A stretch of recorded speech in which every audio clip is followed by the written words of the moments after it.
Voici le fleuve Guadalupe, au Texas, peu après qu'une pluie diluvienne se soit abattue dans la vallée. Combien êtes-vous? Un groupe d'environ 40. Combien? 40. Dans le car?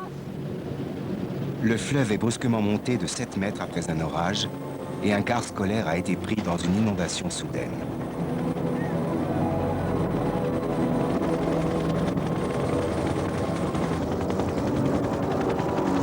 Cette tragédie a fait 10 morts parmi les enfants. Michel, tu t'es trouvé coincé dans un arbre? Oui, Et combien de temps es-tu resté comme ça? à peu près 1 heure. 1 heure? Tu pensais à quoi pendant tout ce temps? J'avais peur, très peur, parce que je ne sais pas nager. Nous avons prié et chanté. Nous avons parlé.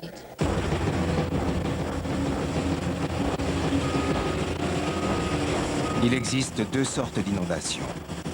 Les inondations éclairs sont brusques, comme des torrents surgis d'on ne sait où. Elles dévalent les rivières et détruisent tout sur leur passage.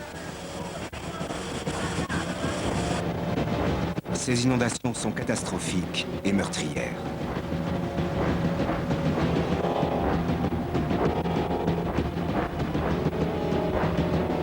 Les autres inondations sont des crues lentes qui montent sur une longue période de temps. On a normalement assez de temps pour se mettre à l'abri. Plus la pluie monte, plus l'eau monte, et l'inondation gagne de plus en plus de terrain.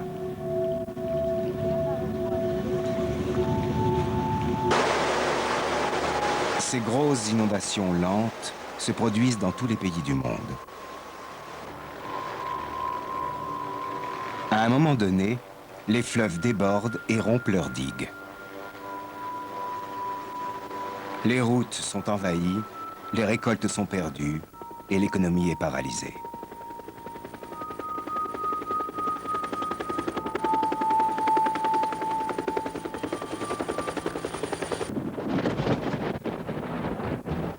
Athènes, en Grèce, le 12 janvier 1997. Durant la soirée, 51 mm de pluie sont tombés en 3 heures.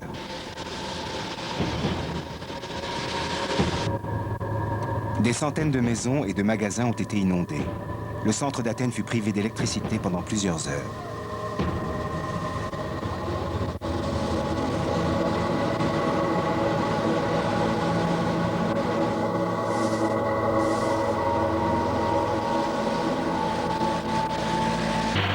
Au matin, l'eau avait été pompée et le tunnel était sec.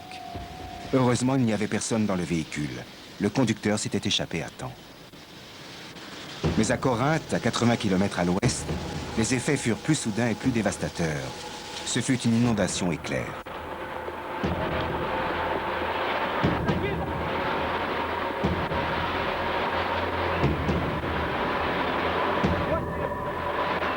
Au cours de ces inondations, 3 personnes trouvèrent la mort.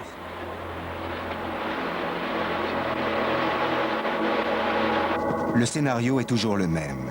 Une grosse pluie s'abat soudainement, ruisselle rapidement sur la terre et s'écoule dans d'étroites rigoles.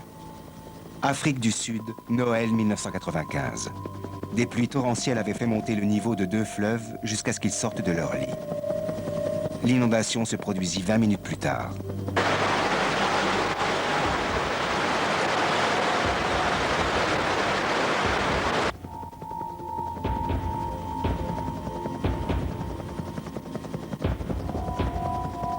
Plus de 700 maisons furent emportées.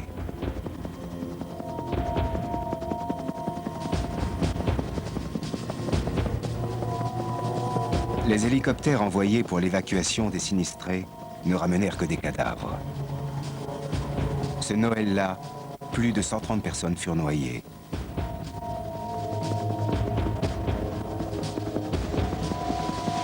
À proximité, un minibus qui roulait sur un pont fut balayé, ce qui causa la mort de 15 autres personnes.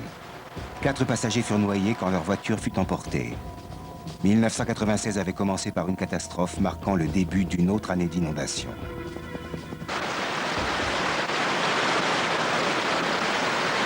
Mercredi 8 août 1996, ce fut le tour de l'Espagne.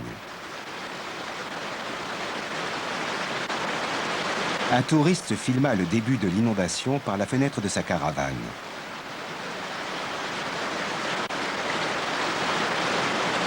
Quelques minutes plus tard, un mur d'eau et de boue de 3,50 m de haut, selon les témoins, s'abattit sur le camping.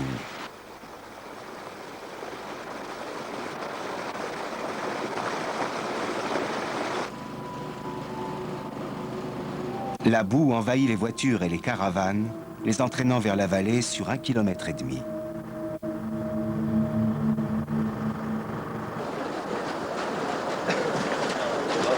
Les vacanciers furent engloutis par ce déluge de boue et de débris. On retira encore des corps de la boue 3 jours plus tard. Certains d'entre eux avaient été emportés à plus de 14 km en aval. Le bilan des victimes atteignit 87 personnes.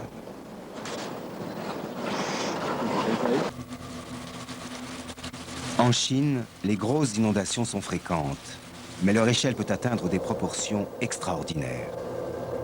Au cours de celle-ci, dans la province de Jiangsu, 2 millions de personnes ont dû être évacuées. Plus de 500 000 civils se sont joints aux 9 500 000 paysans pour les opérations de sauvetage.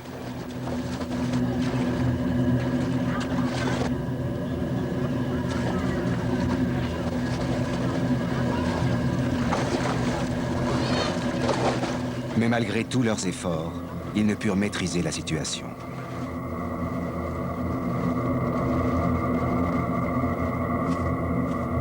Finalement, l'armée utilisa des explosifs pour créer des chemins de drainage.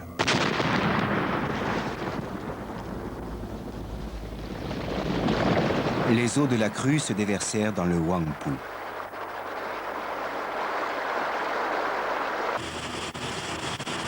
Les inondations les plus dangereuses sont celles auxquelles on ne s'attend pas. Une des pires qui soit s'est produite en Italie. Dans la matinée du mercredi 19 juin 1996, il se mit à pleuvoir des cordes sur les montagnes situées au nord de Pise. L'eau s'écoulait partout le long des versants de la montagne pour se jeter dans le fleuve en contrebas.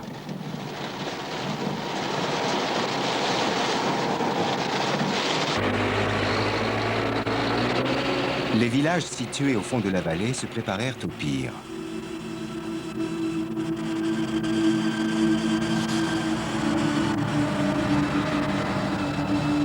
Alors que la pluie continuait, les flancs de la colline cédèrent. Il y eut des chutes de pierres et des glissements de terrain. Le déluge commença à défoncer les routes.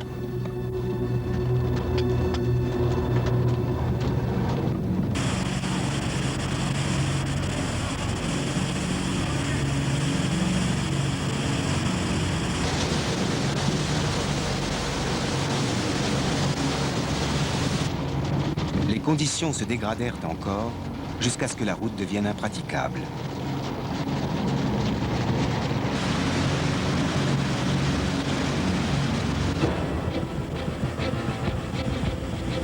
Voici la place de Stoutsema, un village situé à flanc de coteau. La rivière coule d'habitude tranquillement sous le pont et l'eau y est limpide.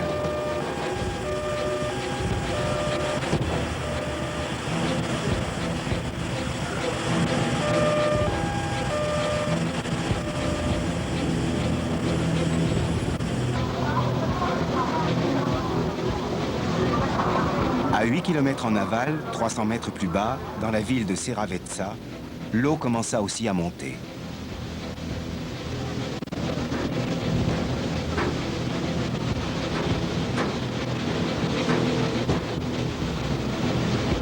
Très vite, le fleuve dépassa de 3,50 mètres son niveau normal. En 2 heures, il charriait à une vitesse terrifiante un excédent de millions de litres d'eau.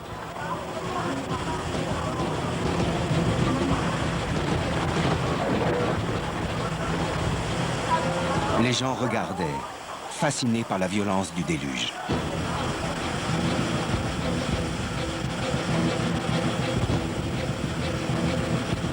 À Stoutsema, dans la montagne, la rivière ne contenait plus le débit et sortit de son lit.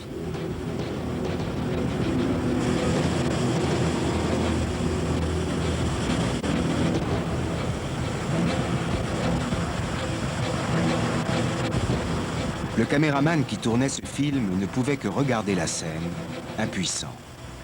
Sa voiture faisait partie de celles qui avaient été emportées par l'inondation.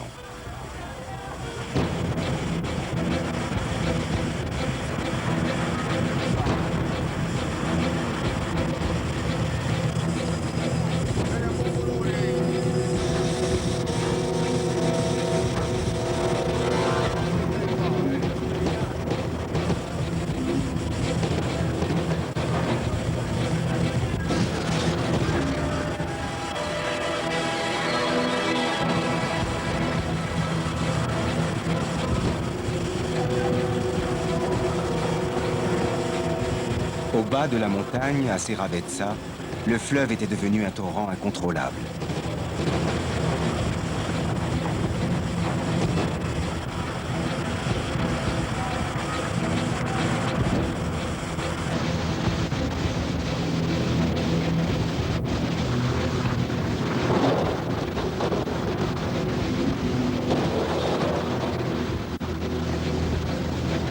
Certaines victimes étaient prises sous ces eaux torrentielles.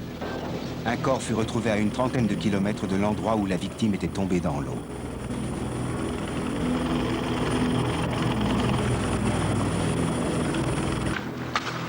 Il suffisait d'un coup d'œil pour comprendre l'étendue des dégâts. Mais en y regardant mieux, on découvrait une situation encore pire qu'au premier abord.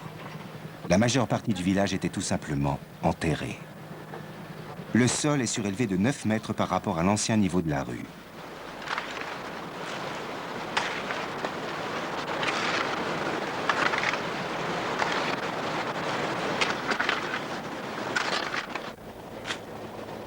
Voici le 3e étage d'une maison enfouie sous les débris. Il y a eu plus de victimes dans ce village que partout ailleurs.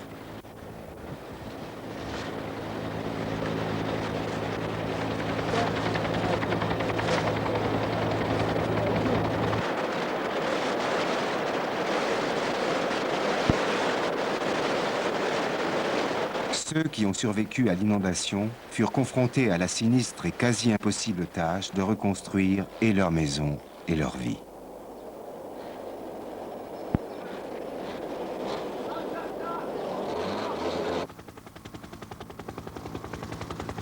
« 600 personnes se retrouvèrent sans abri. 250 maisons furent détruites.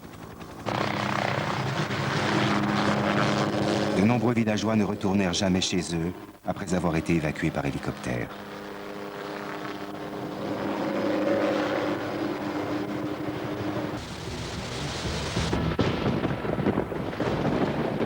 Johnston, en Pennsylvanie, a été en 1889 le théâtre des pires inondations jamais enregistrées. Au cours des années, les inondations ont également causé des tragédies humaines. Les actualités filmées témoignent de nombreux désastres. De fortes pluies ont causé la crue du Conemo et un débordement général des eaux a inondé les alentours.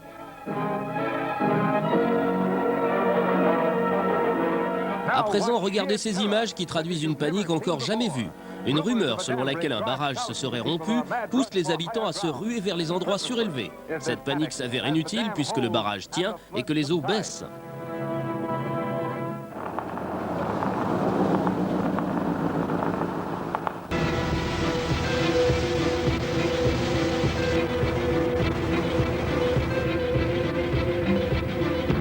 Il est impossible d'évaluer les coûts qu'atteindront ces tragédies et le nombre de disparitions causées.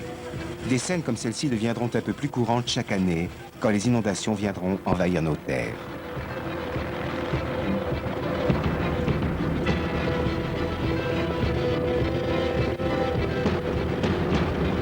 Le niveau des mers augmentera dans le monde entier.